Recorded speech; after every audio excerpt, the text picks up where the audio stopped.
Welcome everyone, Chris Petri here. Thanks so much for coming by. We're going to do some fun flower and leaf forms. We're kind of having the idea of let's practice a little bit of our leaf forms and things like this with just a quick internet search. So I just went onto the internet and I looked up leaf forms, and then this picture came up and I just saved it to my phone. And basically you can kind of see there's all types of different leaf forms here on this picture that I've just saved to my iPhone. So I have an iPhone and I basically do a screen capture. It's pretty simple to do. If you look up on YouTube, you can just click on how to do a screen capture on your iPhone, and then you just type in whatever iPhone you have. You might have an iPhone 10, 11, 12, whatever it is, or you might have a Samsung phone or some other, whatever type of phone you have. You just type in on YouTube search how to do a screen capture, and then type in your phone, your exact phone style that you have, whatever model number your phone is. And then that'll give you the how-to. On the iPhones, it's real simple. You just have to click the top volume button, and then the button here on the right-hand side, which is like the close button for closing your phone and shutting your phone, like locking your screen. So it's the lock screen button with the top volume button. If you click both of those at the same time on any picture you have on your screen, it does a screen capture or a screenshot, and then you just go to your photos and it'll be in there in your photos file and your photos folder. So it's kind of simple on an iPhone. I do this all the time when I'm doing artwork and trying to get some information where I want to kind of screen capture something that I found online on the internet. So this is really a great resource you have when you have your electronic devices, your cell phones, your iPads, your computers. You can do the same thing on your home computers, your laptops, iPads, whatever you have, electronic devices. There's usually always a way to do what they call a screen capture or a screenshot. So you just have to look up how to do a screenshot or screen capture, and then you just type in your model number of your computer, your iPhone. If you have a Samsung phone, if you have other style phones, or you have laptop computer or a desktop computer at home, all you have to do is just that simple, look up on YouTube, and you'll have somebody there. There's probably 100 videos on each type of phone, each type of computer. You'll have 100 videos on how to do a screen capture. It's real simple. That's the great thing about YouTube, actually, is there's always just tremendous amounts of volumes of information on anything you can think about or anything you want to learn. You just go to YouTube and type it in, and it's usually there, and there's usually hundreds of videos on each thing you're interested in. So that's the great thing about YouTube. It's really helps you kind of really accelerate your learning as you go. So that's that. So that's how I have this picture here. I did a screen capture of something I found on Google on a search, and we have it right here. So what I'll do is we'll just start out, and maybe we'll come up here and we'll start out with this first leaf form, and let's try it out. Let's take our pencil, and maybe we'll just do a quick general idea of the shape of that. I'm not going to try to do a perfect drawing of that leaf form. I'm just going to try to get the basic of it. There we go. That's the basic shape of it right there. And then there's a stem in the middle, like a vein in the middle. And then there's some other veins that kind of go up like this on an angle. So I'm just going to get a few of those in there. I don't have to be exactly perfect, just like that. That's about how it looks. And then it's very simple. I'm going to grab I'm going to get my paintbrush. I have a travel brush here. This happens to be a Da Vinci Pure Kolinsky 1503 Germany travel brush. It's got a good point on it. And it's a number 8 size. So it's a number 8 size. And this is the travel brushes where you can unscrew the top and then put the brush in the top portion of your brush like that, and it's got a hole in the top. And this way, if you want to put this in your backpack, your pocket, your duffel bag, whatever it might be, if you're out painting outdoors or on vacation or whatever, it's perfect. you could just use this brush anytime you want. Stow it in here. It's got the hole, which means that will dry the brush. So the brush will dry inside. And then anytime you want to get back to painting, you just take it out and put the handle back on. You screw the handle back on again, and now you have your brush. So I'm going to use this for my painting here, my exercises here. So let's do these exercises together, these small compositions. So the first thing I'll do is, let's just have some fun with it. Think about it this way. This is some of the fun practice exercises you're going to do before you maybe do a flower painting. So maybe you want to do a flower painting, a vase, some flowers, a still life with some fruit. You know, maybe you're going to do something like a still life with flowers and so forth. This is a perfect type composition you can do before you start that, because this way you can kind of practice up on leaf forms. A lot of times our bouquets of flowers have lots of leaf forms in there. So let's kind of do that. Let's practice up on our leaf shapes. So I'll just take some of this. This is sap green. And then maybe I'll take some olive green over here. And then maybe some raw umber. Now, first thing I always mention is if you're ever creating your own YouTube videos, you'll always want to make sure you kind of tape down your palettes and your paper so that they don't move around. That looks awful distracting when you're trying to do a video and your palette's moving all around. So I'm just going to do that. I'm going to tape down my palette right now. So I'm just taking a little bit of artist tape, drafting tape, and I'm just going to tape this down to my working table. And now it's secure, and now we can continue on here. So what I wanted to do was get a little bit of warm and cool, so that raw umber is kind of a warm golden color, golden brown color, and then we have our green, which is our sap green, and then a little bit of olive green over here, and maybe let's say a little cerulean blue even too, like that. So let's get a little bit of different color variations, and then let's go right in, and we'll start with our brush pointing upwards like this. So if you just imagine, anytime you're painting leaf forms, you can always just take your brush, and whatever way the leaf form happens to be, right now the leaf form is vertical like this, so you can just take your brush and, you know, normally you might hold your brush like this, but if you see your leaf form is vertical like this, you can just take your brush and spin your brush around like this with your hand. And then I always have my hand resting on the table here, on the paper. And then you can just take the brush, and then you just, the brush almost has a perfect shape to get your leaf form, because you just have to have your point at the bottom, and then you just press down on your brush, and then you can have your leaf form just like that.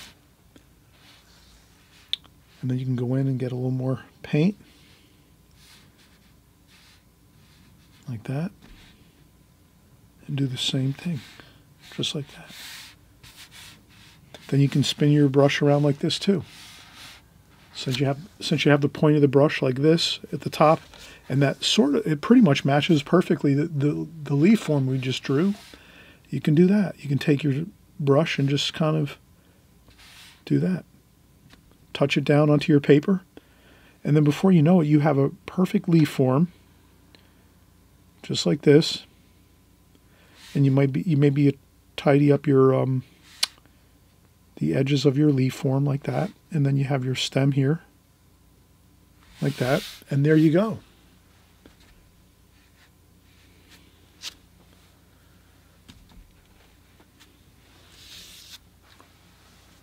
Does that not look really good? That looks really good. We've got that really beautiful, nice shape here we see in the picture, in this photograph. And then let's do another one. Let's do this one here next to it. See how that will work out as we go along the... I'll leave some space in between these. As you can imagine, I think these are kind of really close together. So I'm not going to kind of...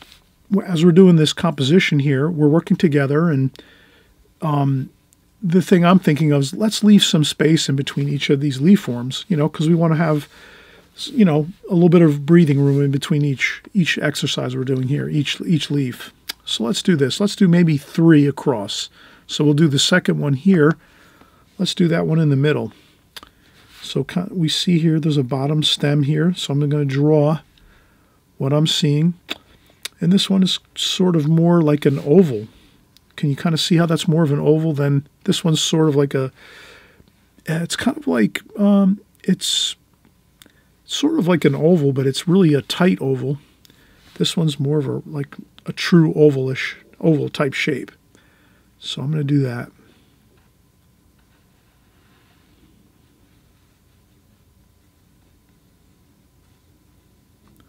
Doesn't have to be perfect. And then we have the vein in the middle, like that. You can see the vein in the middle. And I don't think there's a lot of other veins other than this center vein here that I see. So we can kind of leave that center vein if we want. And then you can always take a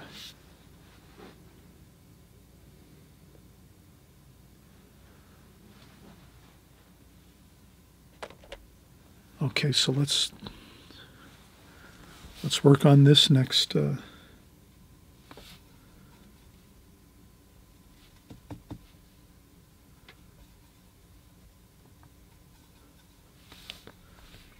I'm going to do the same thing. I'm going to go in and kind of, you can kind of see how I'm molding my brush right onto the paper, like that.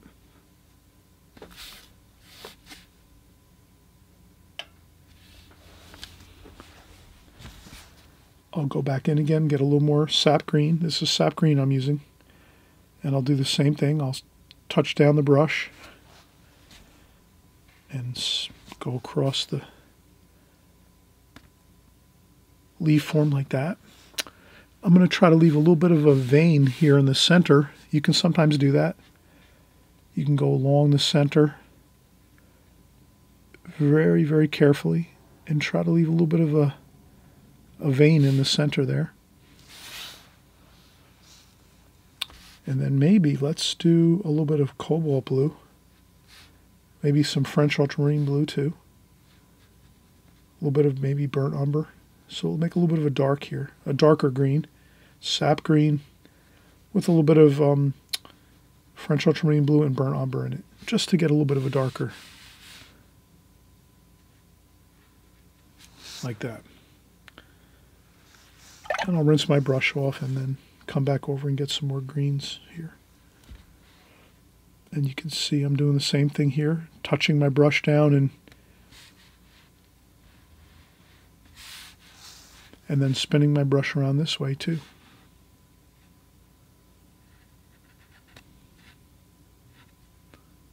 And there we have it.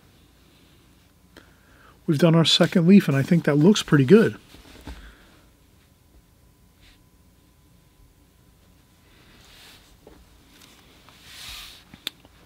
You could take a little French ultramarine blue and burnt umber. And you could add some darks in it, here and there. If you see some darks, some darker tonal values in that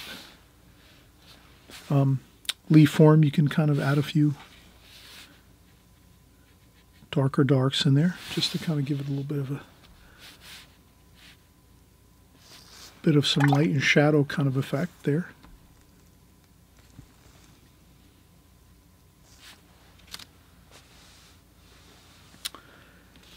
And yeah, that looks good.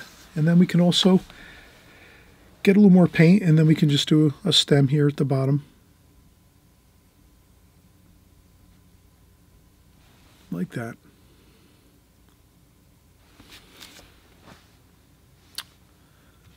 All right. Now let's take our pencil again. So we'll do one more pencil sketch here as we go across, and we're going to do this third leaf form right here, right next to this one up here. And this one is even wider yet. So they're going from thinner to wider. So let's just kind of, there's definitely a definite point in the top of this leaf here, this leaf form. And then it goes out like this.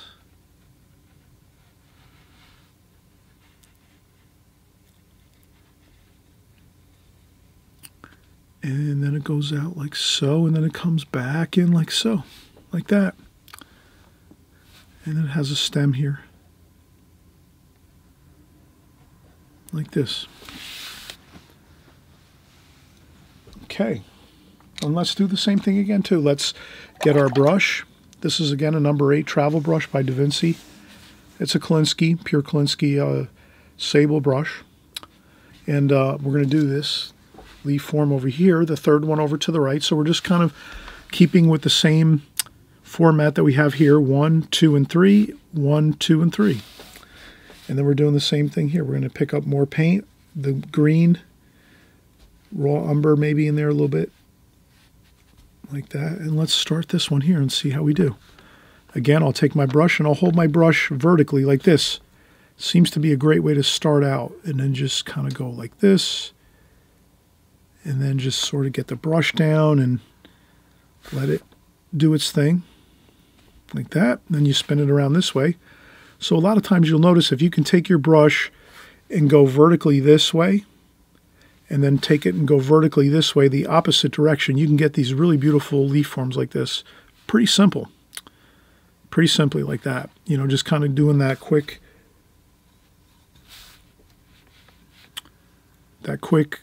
maneuver of just going vertical either way, either this way, and then go this way too. And we can leave a little bit of that vein there in the center, like that. And we can come down here with the point of the brush and get that stem. Then we can go this way again, and I usually rest my I rest my pinky usually on the paper. If I'm working like this, doing leaf forms, I usually just have my pinky and I rest it on the paper or on my board. I usually have always a board that's way larger than my paper. That's a big help. So if you're working at home in your studio and you're thinking to yourself, how can I get an advantage painting? If you're working on like a board like this, you know, on like a table or a board, you know, a table, or, you know, I usually use a board with a little bit of a pitch on it. So it's got a little bit of a tilt to it. So my painting surface always has a little bit of an angle, maybe like a 5-degree angle, 5% angle, 7-degree angle, kind of coming back towards me, so that if the paint starts to run, it's going to run this way down the page. So that's usually my paper's pitched a little bit this way. I'm on a working table in my studio, and this is my normal studio setup I always have. So I'm on a table, and I have a large board that's way larger than my working area here that I'm doing right now with my paper. So if you can imagine, my board's like 2 foot by 3 foot. So it's 24 inches by 36 inches across. So it's 24 inches high and 36 inches all the way across. And this way, whenever I put paper down on this board that I'm using and my palette, I always have tons of room where I can rest my hand up above, high up above where I'm working, so that I always have a place that I can kind of stabilize my brush and my hand. And that's really a really big help. If you can kind of set up your table, however you're going to work. I know some of you like to work on your lap. Some of you work on your kitchen table. Some of you work on stack trays.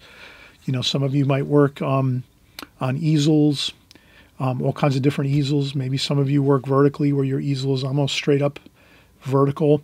However you work, though, you want to try to have plenty of extra room where you can, you know, kind of like stabilize your hand and your brush on the outer perimeters of where you're working, because that really is a big help. You can see the brush is kind of large here, and then when I go up here and I start to do this, I've got to go quite a bit up higher than my painting right here, and that's what I do. I have plenty of extra room up here that I'm actually resting my, if I can kind of zoom back a little bit, maybe I can kind of show you there. All right, so there's even more board above here than what you can see right now. I'm zoomed all the way out. So, but you can kind of see how now I can do this. I can kind of rest my hand and stabilize my hand, and then I can do the brush work and have plenty of area to kind of stabilize my hand as I go across this whole area doing the brush strokes as I'm working. And then down here on the bottom, it's the same thing too. I'm resting my hand on the paper and kind of stabilizing my hand, stabilizing my brush, And then I can just do these brush strokes pretty accurately because my hand is actually really resting on the paper at all times, either up above or below or on the sides as I work. My hand is always resting on the paper. So I'm always stabilized. So this way my brush work is always pretty accurate. I can really get accurate brush work if I'm stabilized like this. So that's a kind of just a little tidbit of information as I work here, where I'm trying to kind of share how I do my painting so that you can kind of see what I'm doing here. And I'll do a couple veins across here.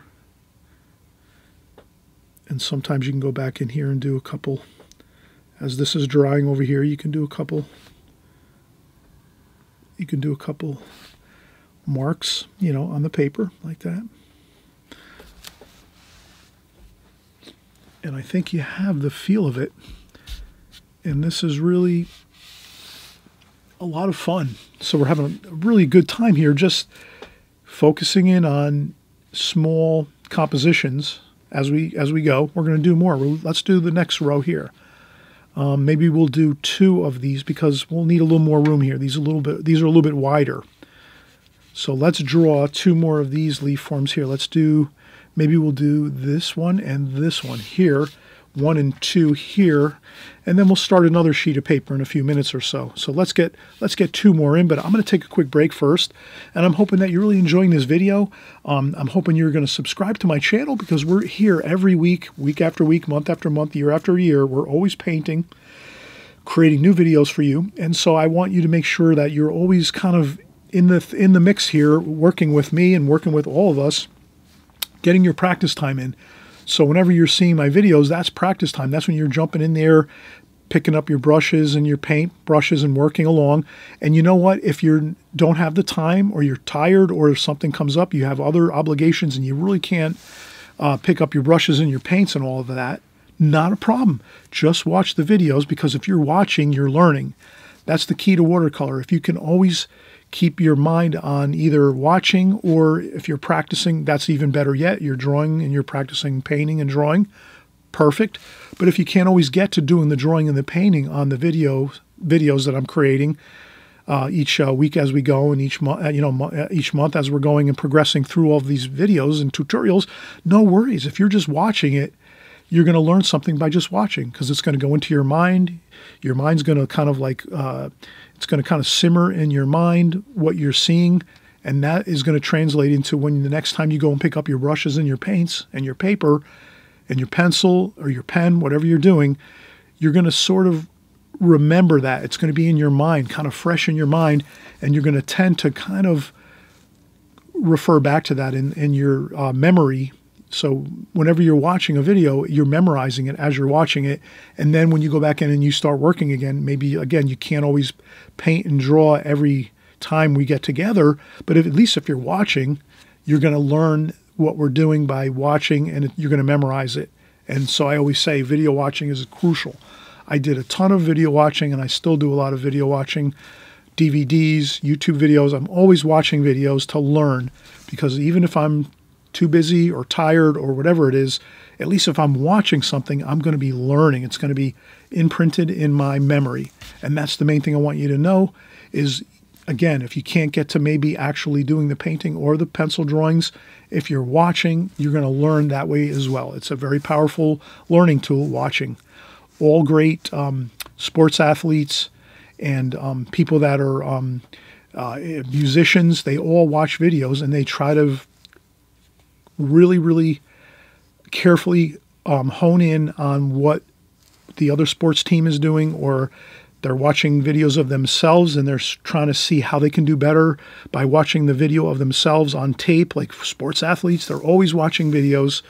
I know that for football, baseball, people that play tennis, all the sports that you watch, hockey, all major sports, they all watch videos all the time to learn, to correct things that might be problems. So trust me, if you're watching our videos here on my channel, you're going to be really ahead of the game. And that's why I say, if you can subscribe on the right hand below, at least you'll be alerted when I make a new video. And then when you can watch the video as we go And again, you don't always have to be painting and drawing each time we get together, but if you're watching, you're way ahead of the game. You'll be learning more, absorbing more, and you'll absolutely be definitely ahead of the game, and you definitely will be learning, and it'll be affecting in a positive fashion your painting and your drawing. That's without question. It's a proven fact. Okay, so let me take a quick break, and when we come back, we're going to start on these two over here, these two leaf forms here. This one here and this one here, these two. We'll put them right here, and we'll get right back to business in just a second.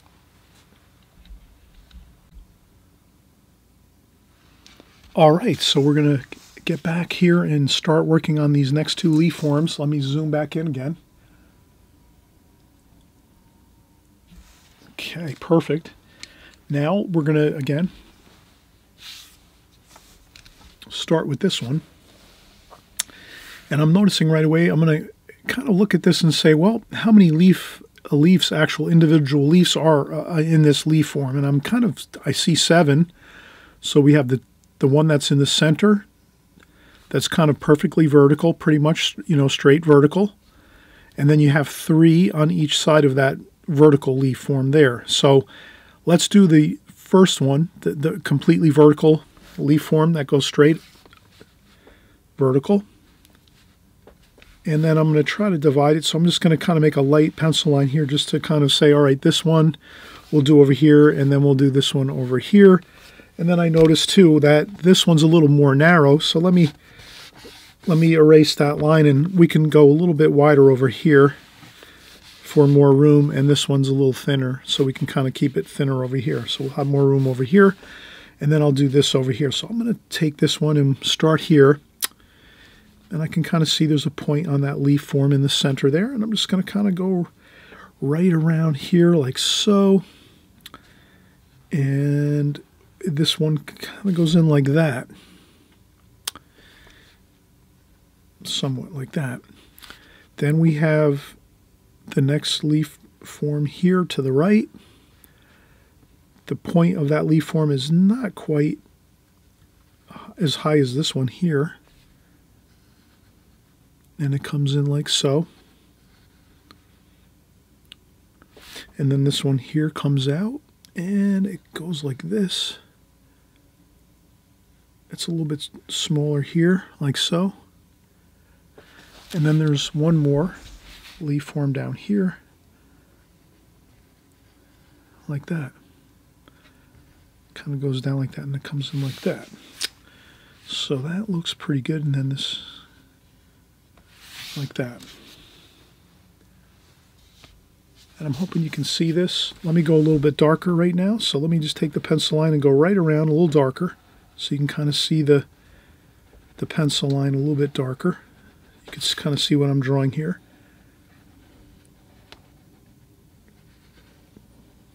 Like that. And then I'm going to go to the left here and start working over this way. The next leaf form over here is like this. Comes in like that. And then the next one here comes in like that. And then this one here is a little bit like this.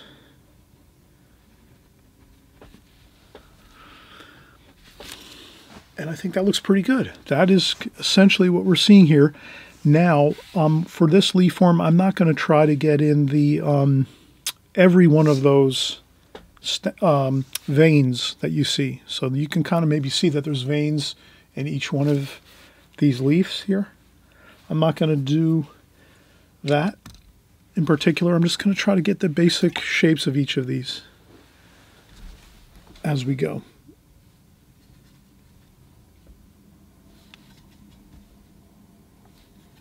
Okay, and we're just going to mix it up with the colors. Green, greens, raw umber, sap green. And again, I'm doing the same thing. Spin my brush vertical. Make sure these are dry. So before you start working on this leaf form here, you take a break, you blow dry this, or you make sure it's 100% dry, so you might want to wait a half an hour maybe. So you always want to remember when you're working with watercolors, one of the big advantages, a little tidbit of information. I hope you'll don't mind that I just take a little quick, sidebar here. A big thing with watercolor when you're working on your paper is you want to kind of monitor what parts of your paper are still wet that you've been working on.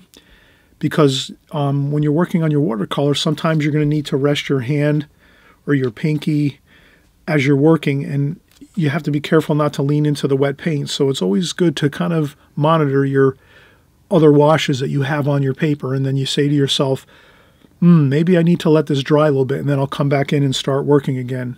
So that's where breaks do come in handy. I do. That's why I do take breaks a lot, because I let areas dry. And that gives me an advantage, so that when I come back in and I start painting again, I'm way less likely to lean into my paint and start putting my hand into wet paint. So if I let my paint dry as I go, maybe every 15, 20 minutes I take a break, I let the paper and the paint dry a little bit, I'm way better off. So that's why I kind of mentioned that. It's a real, kind of a very important point, but a lot of people maybe don't mention it all that often. But I did want to mention that little tidbit of information. And then again, I'm going to take my brush and go vertical, and then just take my brush and kind of do this like that. So I want to have my brush vertical this way with the point up vertically, and then I'll come back around this way, pick up more paint, and again I can rest my hand or my pinky onto this paper up here because this is dry. These are all dry now, these leaf forms. So I can just go right up here and rest my hand up there, and I don't have to worry about it. And then we just go right around here. Then I go do the same thing. I spin my brush around the other way, vertical this way, with the point of the brush going vertical upwards. So, and I can just do that. I can sort of get my washes in like that. And this brush has a good point, as you can see. So you want to try to have a brush that has a good point. If you're doing especially these kind of leaf forms, you need a brush that has a good point on it. So that's something where you might have to maybe save a brush that has a good point on it for when you're doing leaf forms. Not always do you need a very pointy tip on your brush, but for these type of leaf forms, you do need a good point on there. Or you can also maybe have I like to always use my needlepoint brush that I have here. So you can see how this needlepoint brush has a really, really super sharp point. I can rinse that brush off, pick up some paint, and then you can get some really beautiful sharp points there. So in essence, you can always use your needlepoint brush to get in some beautiful sharp points on your paintings.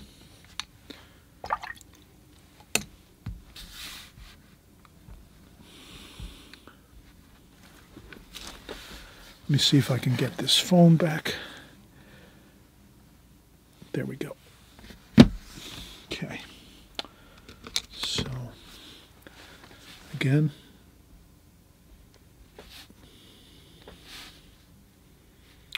you can also spin your brush around this way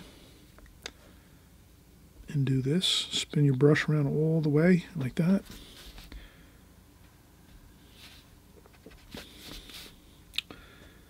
You can pick up some cerulean blue there with your green. Make a darker bit of wash down here at the bottom of your leaf form if you want. Like this.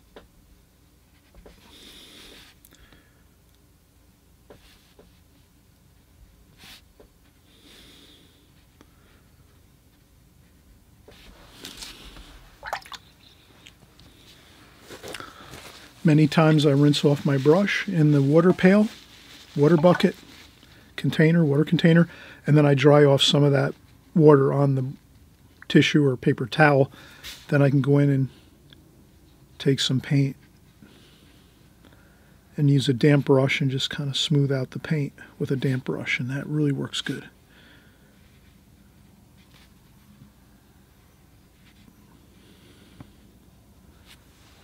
And as you're doing your exercises, add a couple splashes here and there.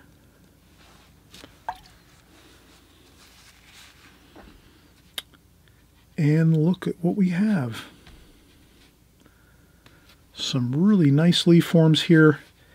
And again, you'll always encounter these when you're doing your flower paintings or you're doing some outdoor work where you want to have some, maybe some foreground with bushes, leaf forms, things like that. These come in really handy. So if you practice these a few times here and there, you'll be way better off, because the next time you encounter some vegetation and things like that in your paintings, no matter where you're painting or what you're painting, if you do have some, again, paintings with flowers, or if you're outdoors doing landscapes, things like that, you're going to see these type of leaf forms as you go. And you'll already be ahead of the process here by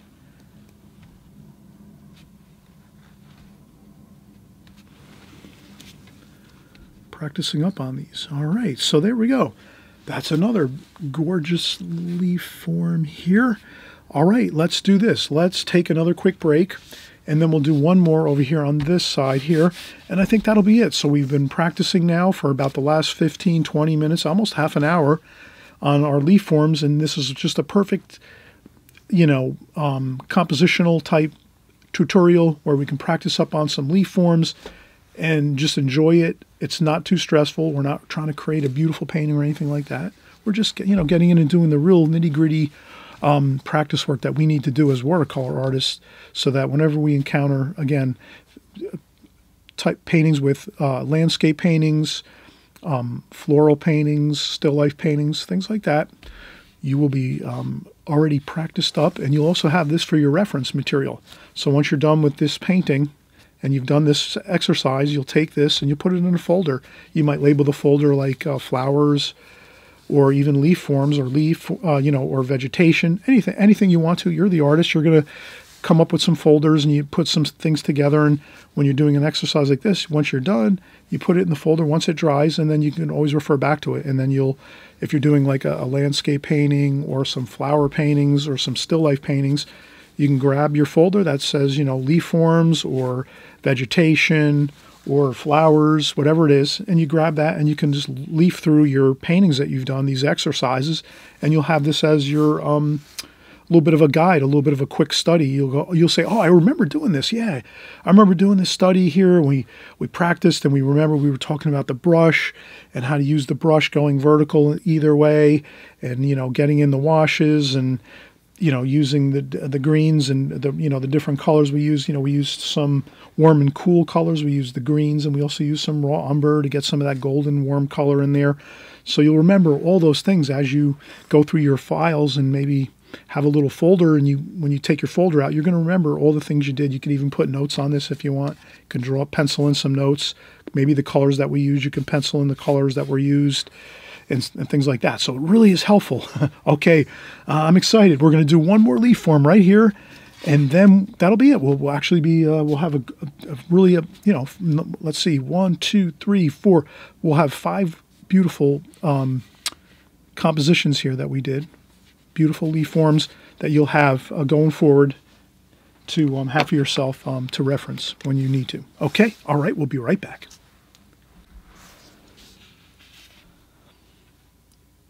All right, so we're back again, and we're going to actually finish up with our last leaf form here. Let's get going. This one is a little different than the rest, actually. This one is, they're all unique, actually, unto themselves, but this one here I find is a little bit different than the rest anyway.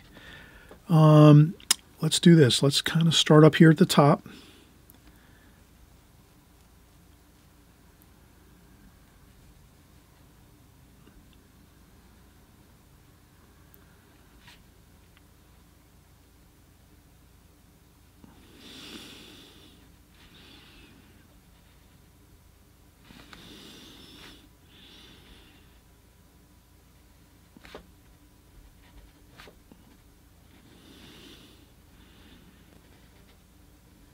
Okay, like that, and then over here, go up a little bit like this, down like that. This one goes over like this, and then this one goes over here like this, and I think that's good. And this one has a vein here.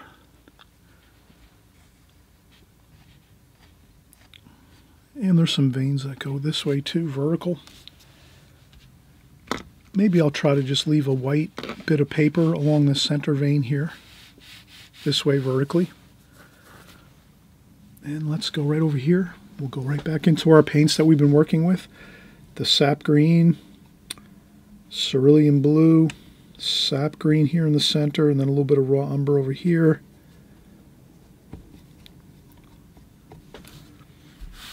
And then we'll come over here, we'll do this. Maybe we'll even add in a little bit of cadmium lemon yellow over here toward the top.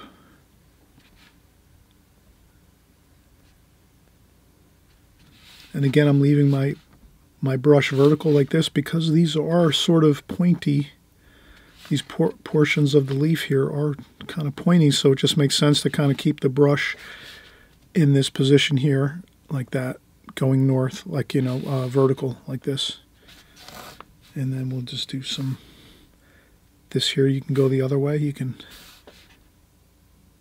and then again, I'll do the same thing, keep my brush kind of going the way of the points of the leaf forms here, like that. Like this.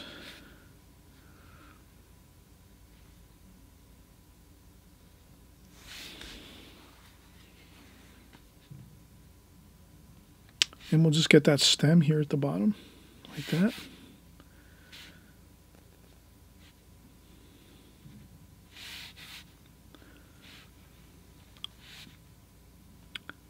And it does look like the top portion of this is a bit darker, so maybe let's get some burnt umber and French ultramarine blue, and why not, let's make this darker up here.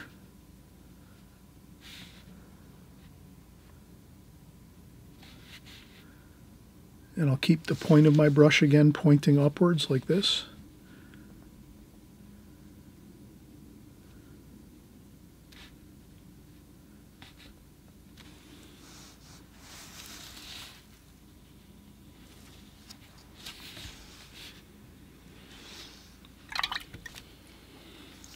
And I can always rinse off the brush, take a little bit of water off the brush once I rinse it off, and then I can always lift up a little bit of paint if I want to just lighten these areas up a little bit and I don't want as much paint on there. You can always do that. You can lift up a little bit of paint like that.